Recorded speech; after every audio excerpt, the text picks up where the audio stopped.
All right, we got a sweet build here. I want to show you guys another option of where to put an auxiliary battery to run power for your camper. He actually has this in his engine compartment, and then he has his main over here.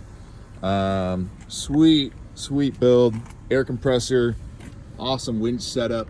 He's got air on his front bumper. Added, I don't know if you guys have seen these before. Lone Peak camper, pretty badass.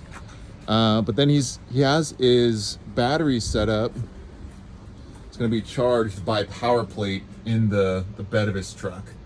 He's going to connect it up to his existing wires. But this is just a sweet setup using molly panels for fire extinguisher, recovery gear, all sorts of fun stuff. So just wanted to show you guys this because it's a whole other option of how to do your build.